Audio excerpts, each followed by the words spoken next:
but I think I practiced. So I'm Grace Talusan, and so this is going to be a very conversational style kind of presentation.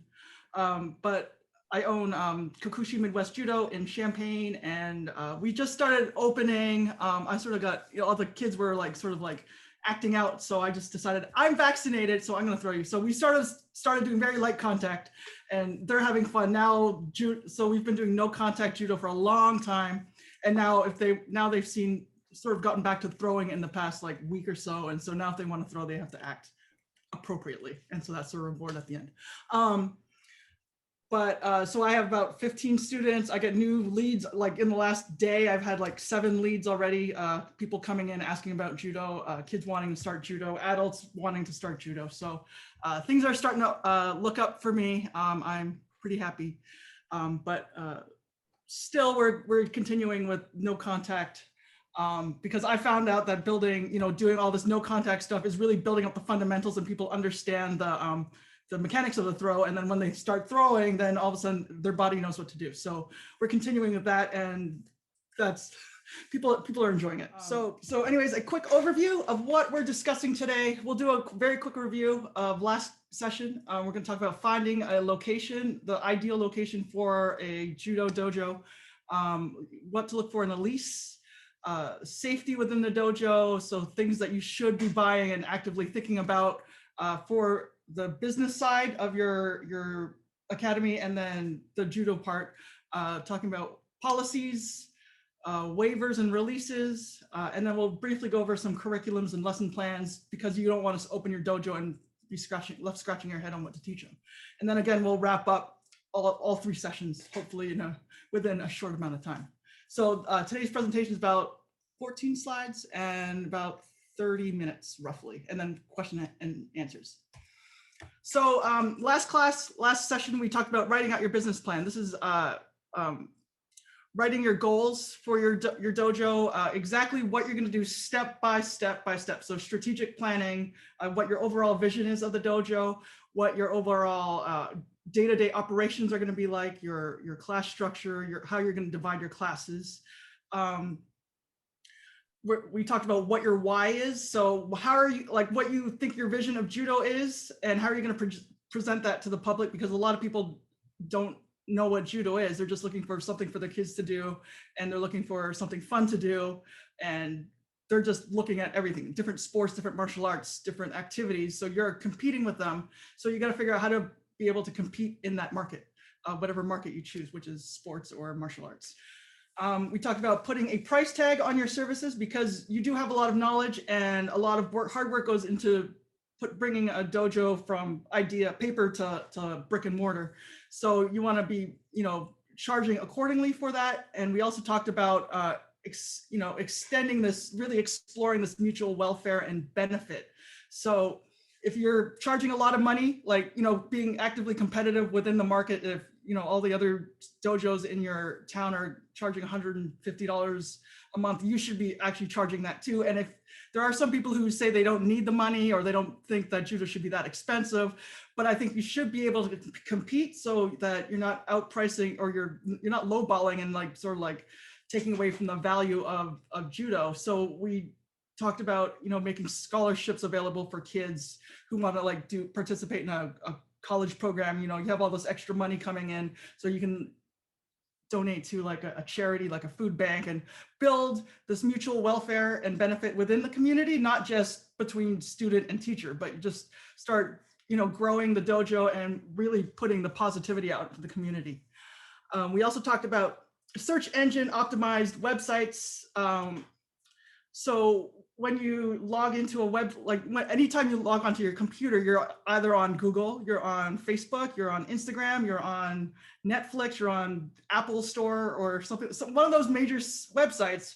So you have to have Google, no matter what, you have to have Google, you have to be up in those Google rankings. So you have to have a website that actually actively puts you up there in the Google rankings. So search engine optimized websites, SEO websites help you do that. So you have to incorporate different wording into your key phrases into your website. So martial arts, kids, family, community, judo, sports, all of that. So you can start coming up in those searches. So, you know, we like, you know, in the last year, we bought like one of those toilets that spray water. So you buy that, and then now all I see in my feeds and my searches is like, you know, automatic toilets now. So you have to, so it's all this algorithm stuff. So you have to be able to, like, your dojo, your website has to be actively going into those algorithms that people are searching for. And then we also, lastly, we talked about dojo management software, which is, I mean, this is a lifesaver in so many ways. Like with all those leads I was talking about earlier, that's people going to my website and putting in their information and saying that they want, you know, more information about judo. The dojo management software automatically sends them information and customized emails saying, hey, I saw your email and your inquiry, and I'm glad, you know, you want to try judo. How can we get you started today, or what are your goals? And it sort of interacts with them automatically. And then you come in and just sort of like offer a more personalized email. So it does a lot of that stuff for you. It tracks invoices, billing, promotion, attendance. I mean, it does everything for you except for cook. But I mean, so this is what we talked about last time, but we'll go over a little bit today, and that's sort of what you need to start your dojo. So first off, with scouting a location for your dojo, we've discussed about you know, working out of a YMCA or a gym or a recreation center or another judo academy. So now you decide that you want your own stuff. You've laid the groundwork with all of your business dealings.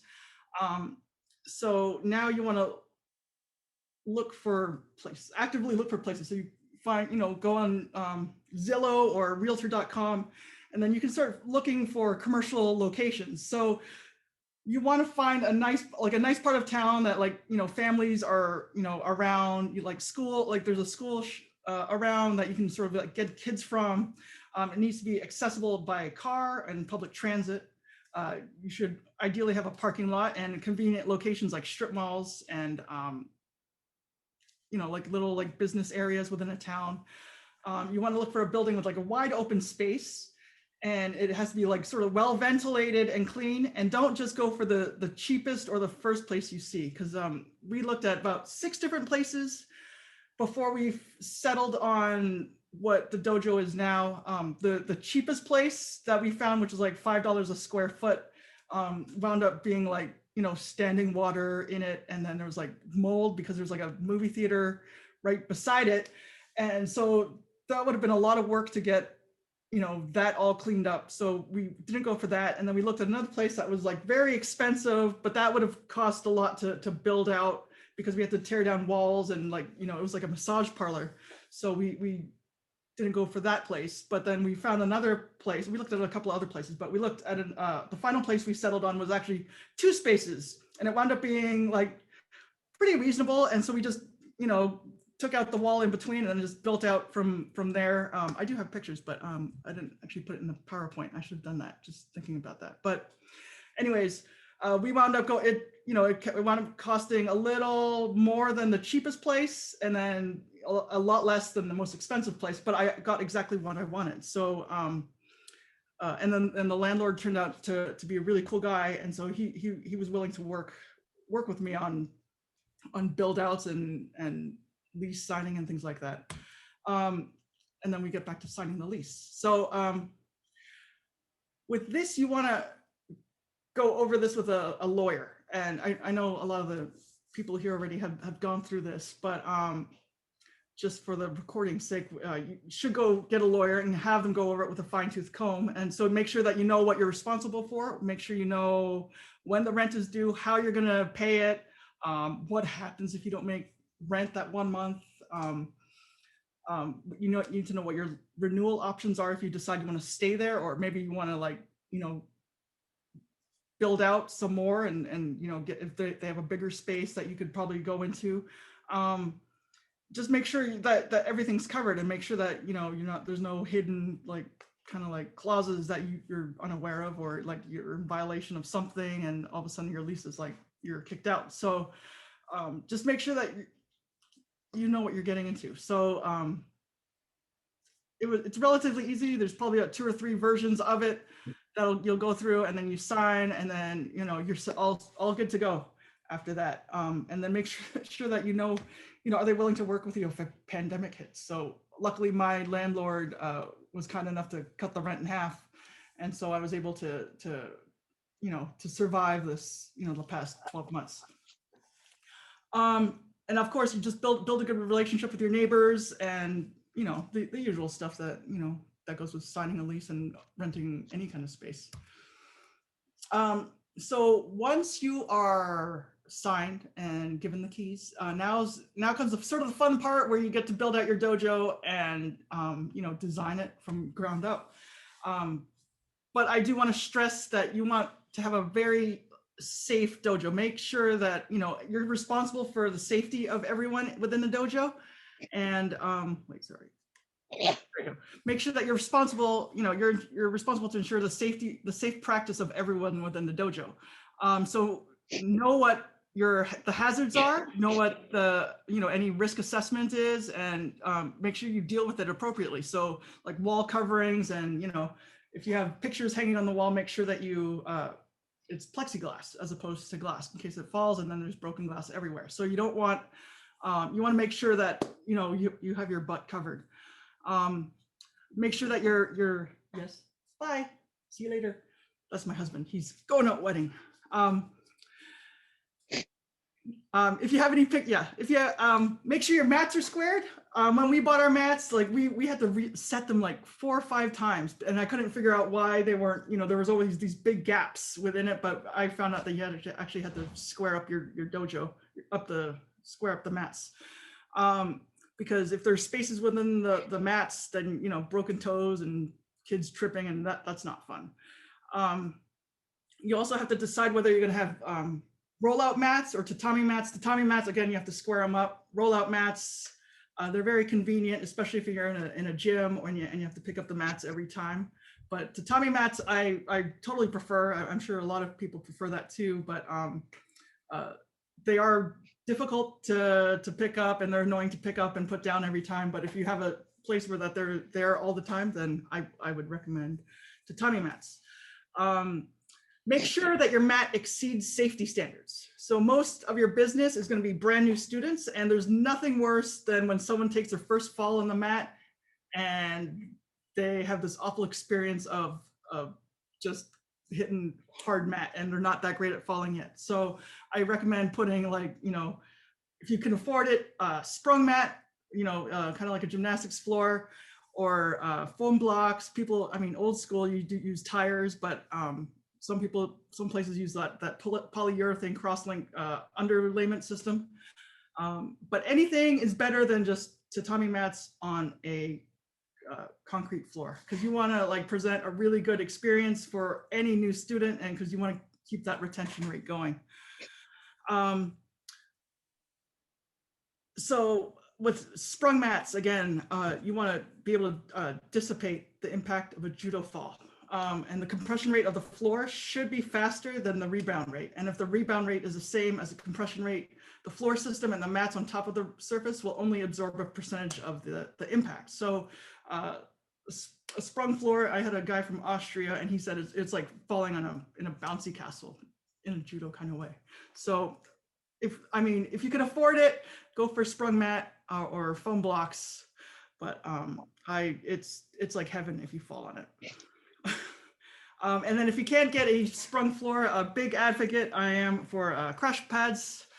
Again, people are willing to take judo falls if they fall onto something very soft. So, if you're working, a 9-to-5 job and you go to judo practice, you want to be able to actively say, I'm pretty much 100% sure I'm going to come out safe and not sore the next morning. So people are willing to take falls if they land on something soft. So crash pads, I even use crash pads with all the kids, and they enjoy falling on them. And when it comes time to actually do randori, then they know how to fall properly.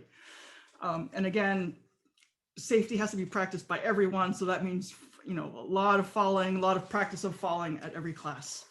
And then make sure everyone follows proper hygiene, clean, everything clean. Again, face masks on, hand sanitizer, clean judo gis, and just make sure that everyone's following safety protocols within the dojo. And again, protect yourself with martial arts insurance, in case like a car drives through your front window, or, grandma falls in the bathroom, you need to be able to protect yourself and your business with,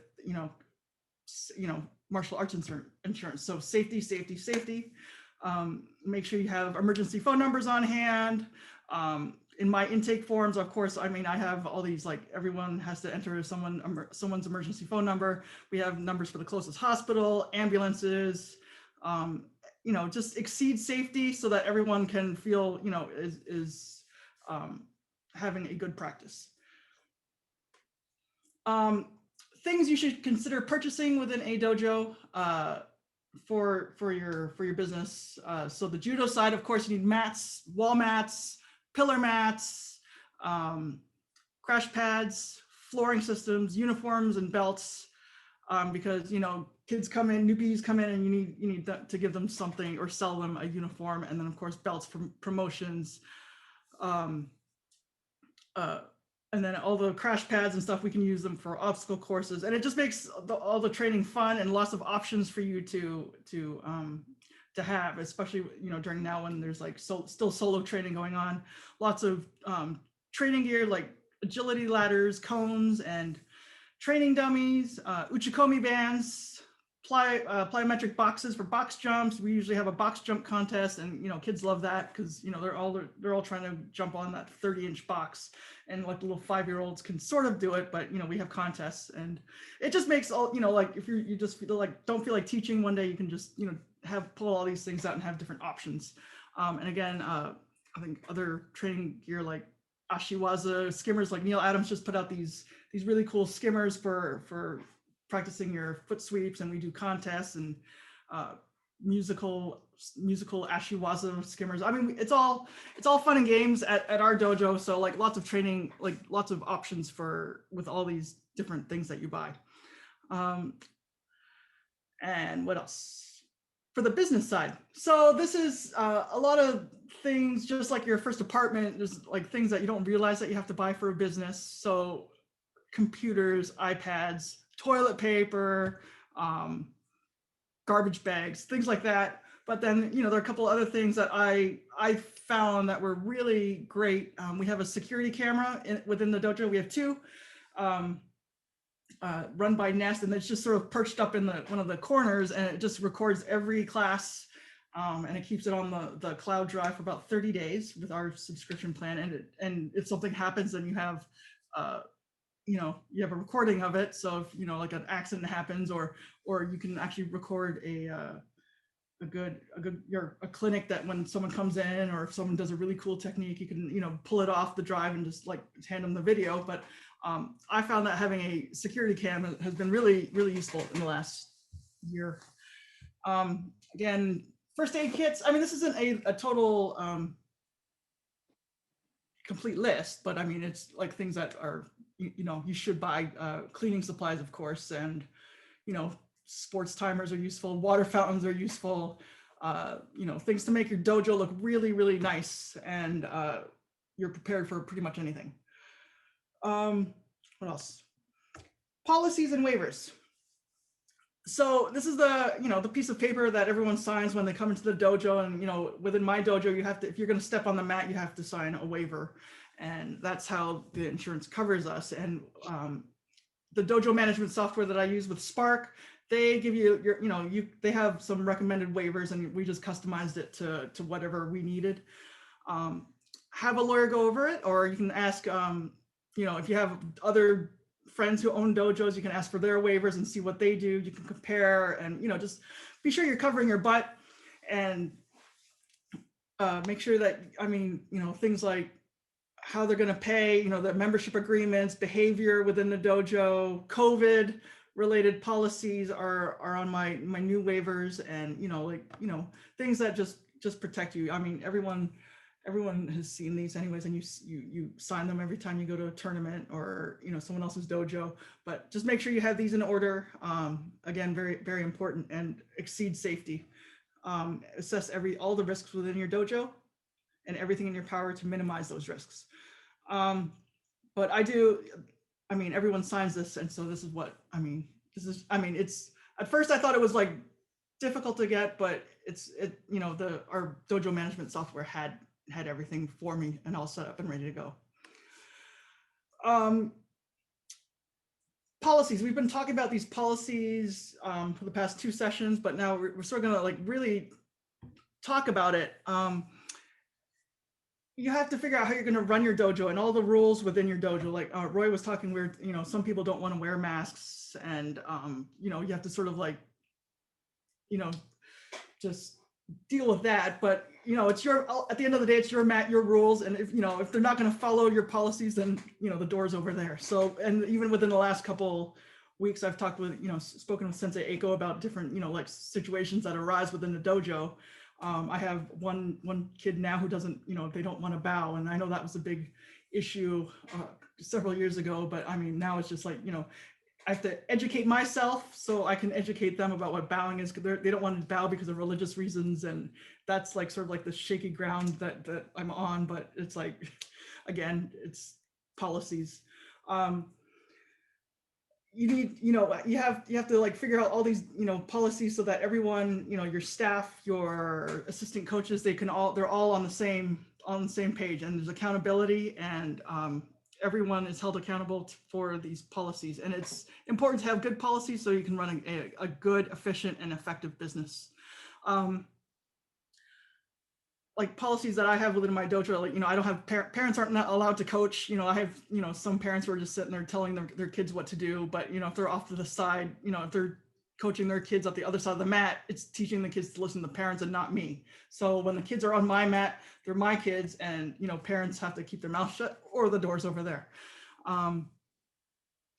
I have policies, like at the end of each class, I quiz the kids after we bow. I quiz the kids on where you should use judo. I ask them if, you know, if they should use judo on grandma at home, and they all yell no. Or, you know, do you use judo on the little old lady selling tamales in the street? No. And so they know that they're not supposed to use judo outside of the dojo. So I don't want to hear about, like, you know, Karate Kid out in the, you know, dojo versus dojo in the schoolyard, because they know that's against policy. I don't want them wearing their judo gis to the, you know, to the restaurant, you know, down the street. I don't want them wearing their judo gis for a Halloween costume.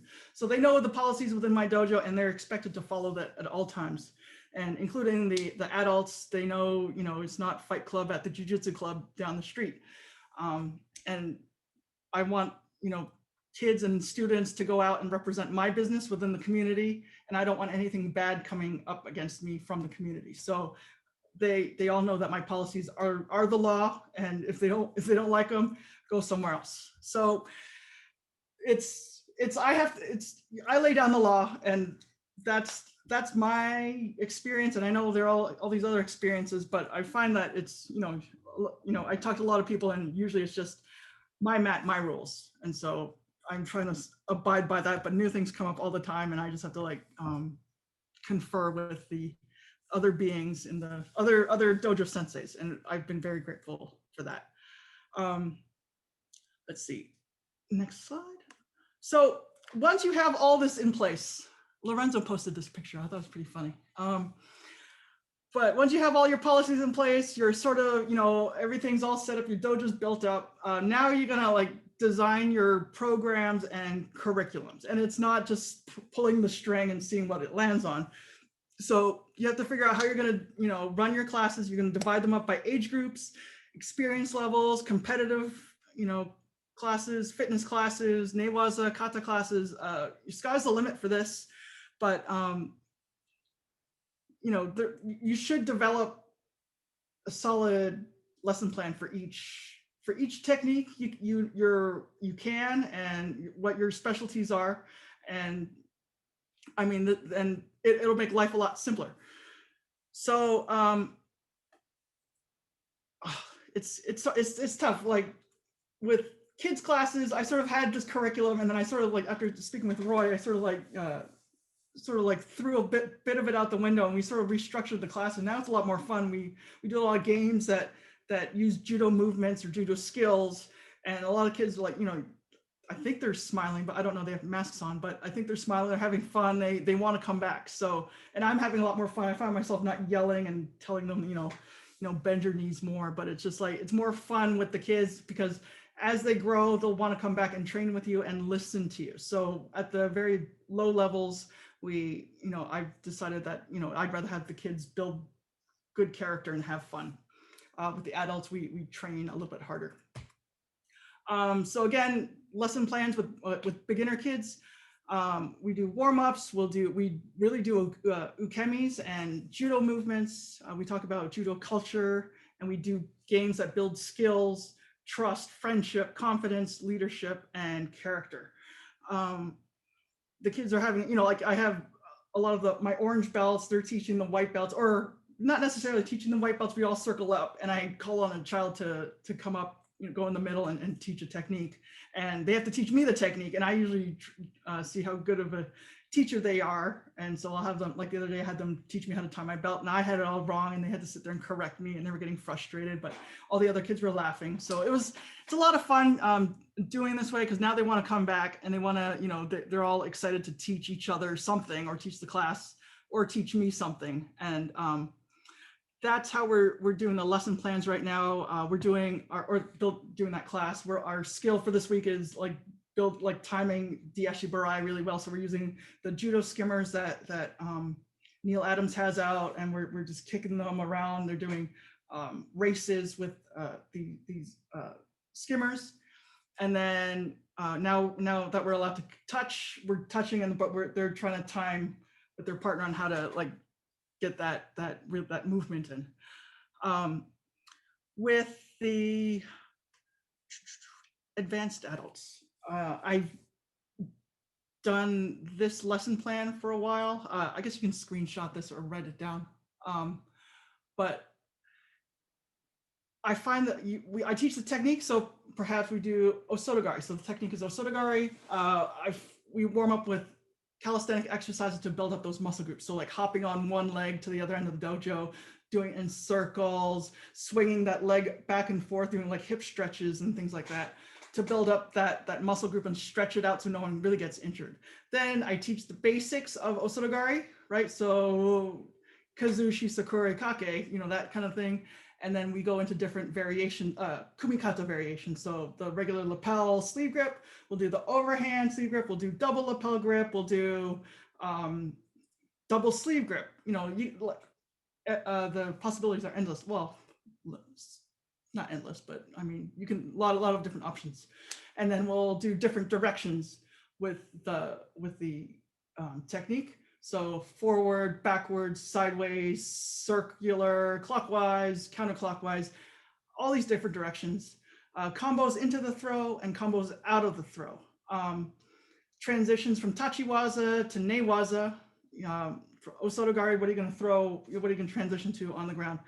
We do a lot of solo drills with it against, the same old, big step, big pull, and then swing down, head down, leg up. We do throwing drills with it. We'll do partner drills, 2-man, 3-man, and of course, fighting drills, and then randori. So each of these squares probably has 5 or 6 different, ideas under it. And then I don't necessarily do all of this in one class. This takes a good skill takes about 1 year to do. But you can just start writing these down. You can do this with anything, like osotogari, uchimata, uchigari, everything. Every throw, you just build up, start writing things down and building up these lesson plans. And then that way, at the end of the year, you'll have, a good solid osotogari game plan. And then you'll have a taiotoshi one, then you'll have an uchimata one, then you'll have, tomonagi. And then you can do this with newaza too. And then you just, if you don't know what to teach, if your brown belt needs to run a class for you, you can just hand them the page and they have some idea of what to teach, and they're not just flying the plane blindly. And then at the end of the year, you're gonna have this big binder full of techniques and lesson plans and a curriculum for advanced players, kids, and you can just start selling it and making money. So I guess after you've all done that, you have everything done. You have your game plan, your business plan, your dojo, you sign the lease, your waivers, your supplies. You can open your dojo. So again, we had Sensei Eiko come out and she did our grand opening celebration with Sensei Amaryllis and Sensei Doug. and we had all a good time. We drank sake from a big sake barrel, but I'm not going to show pictures of that. But this is what our grand opening was. And so far it's been really good. We had dojos from all over Illinois come up and St. Louis. So this was a really good time for me, and a lot of hard work and a lot of payoff in the end. So this was such a wonderful occasion. I'm sure everyone here has had that same experience. So a wrap up of the past 3 sessions, we talked about, what is your why? What is your vision? My vision is to build, great people who do extraordinary things with judo skills. So I try to present that to the public and anyone who comes in within the teaching of judo. All the kids are having fun. I want them to have fun. I want them to enjoy judo, because down the road when they're training for a tournament, it's not going to be that fun doing like 1,000 uchikomis, but they'll be willing to do that 1,000 uchikomis for you if they know where they've come from. So you don't have to be an Olympic champion to have a judo dojo. Just a good sense of business, because I've been on so many mats with other people, and they're like, oh, he's a great judo player, but he doesn't know how to run a good business. But if you're passionate and you have this passion about judo, passion about teaching, and a good sense of how to run business, and you've done it step by step with the lesson plan and these kind of series, I think it's an easy way to grow judo in the community. So you set your goals, you plan, you budget, organize, and implement everything that you've done. Explore the mutual welfare and benefit through scholarships, extend it to the students, extend it to the community. Donate to charity if you have so much surplus within your dojo.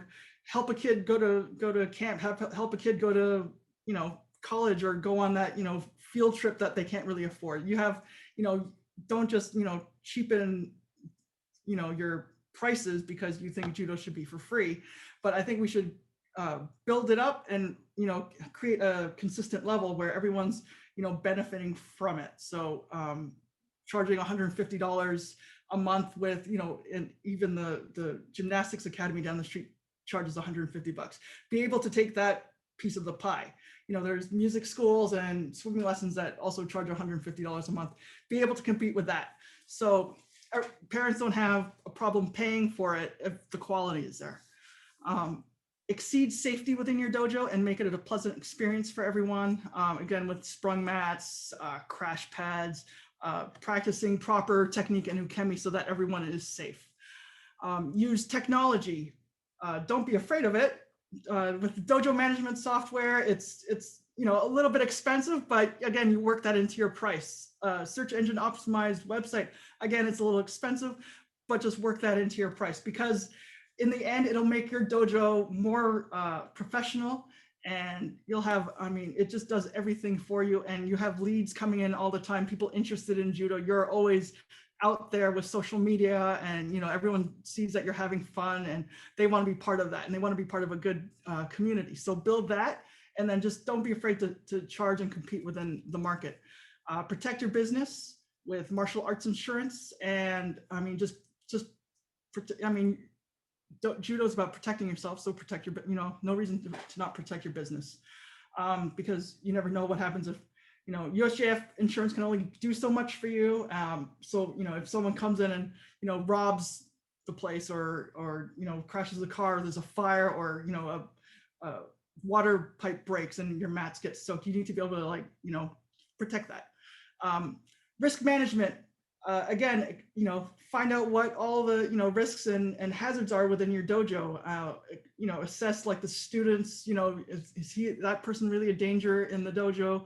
Is judo for him? Maybe, you just, make sure that everyone's just practicing safety, and just make it a very safe sport. And it already is a safe sport. So, but, things happen. And so just be sure to protect yourself. Use local resources. The Small Business Association was instrumental in me being able to have sprung mats within my dojo. And so I was, all I had to do was write a business plan out, and I already knew that from my background in, music business school. And so I wrote that out, and I was able to get money to pay for those mats and the sprung floor. don't be afraid to reach out to other dojo owners and talk with them about running a dojo, or if they have any advice. Sensei Eiko has been instrumental. Sensei Willina has been instrumental. So, I mean, I can always count on them and count on, you know, their expertise and their knowledge to help me. And then again, you talked about putting a price tag on your expertise so you can be able to compete in your market. So everyone's looking, like the parents are always looking for something fun for their kids to do, something to keep them safe, happy, healthy, and respectful. You know, they like discipline. So judo is a big thing with discipline and martial arts. So you want to be able to compete with, you know, other, you know, kids programs. So like, you know, swimming, basketball, soccer, you're competing with that. And you have to get them to come to your dojo so that they can feel, you know, that same kind of, you know, get those same benefits from those sports. So I guess that's it for my presentation. But again, just don't be afraid to open a dojo. There's, I mean, you know, a lot of people say there's, you know, you're just going to get sued or whatever. But if you protect yourself properly and go through the steps, I mean, I don't think there's an issue. So, I mean, just go for it. Grow judo, open it, and use your friends to lean on. So thank you, Greg. Sorry. As anybody, sorry, no. As everybody has seen, over 3 conferences, Grace Talusan has provided such incredible depth of information that's based on not only theory but on practical experience. I think that this is one of the best things that I have seen in judo for a very long time. We're going to go into a question and answer, question and comment section. I'm going to do one first. Grace, would you comment about having video and photography releases on your application? Oh, I do. I forgot. I guess I do. Yes, I do. I do, because I do a lot of social media content, and no one's had a problem with it. But I do know, I do have them say that I do post on social media, and your student might be on social media. Do you have a problem with it? And you know, it might be used in advertising, and no one's had a problem with it. But I do have a policy. I ran into it one time where people come in with patches from other dojos, that they have to either take the patches off, because I don't want that dojo being advertised, or that other dojo might have a problem with me posting a picture of their student. So that's my only policy, is like, you can't have patches on your gi from other dojos, because they might get upset. So and the reason I ask is because as USJF continues to open up and provide more information and more services to dojo, one of those services is probably going to be templates for posters, where you can put your own photographs in there to advertise USJF, but also base it on your own kids and your own adults, your own students in that dojo. Secondly, as we've seen before, Krista Susui Steele and her husband have been developing videos, and you can't have a video go national or anywhere unless you get the proper waivers and so forth. And right. USJF is going to continue to expand its video presence. And if you don't have that waiver, just forget it. The next questioner, Mickey Takamori from Quincy, Massachusetts. I know Quincy because I used to live there. I know. So my question is, actually I had 2. Having an AED in the dojo, how many people have invested in that kind of thing? And second is maintaining your records. How long or how many years should you hold on to those waivers and liability paperwork? I'm just wondering what the prevailing thing is out there right now on how long you need to keep that stuff. I actually, because all my stuff is online, so it's just there in the cloud on my hard drive, unless it crashes. I don't think. I mean, I just keep it, so it's no big deal, because it just goes into a file, like some folder on my computer. So I have ones from like 10 years ago.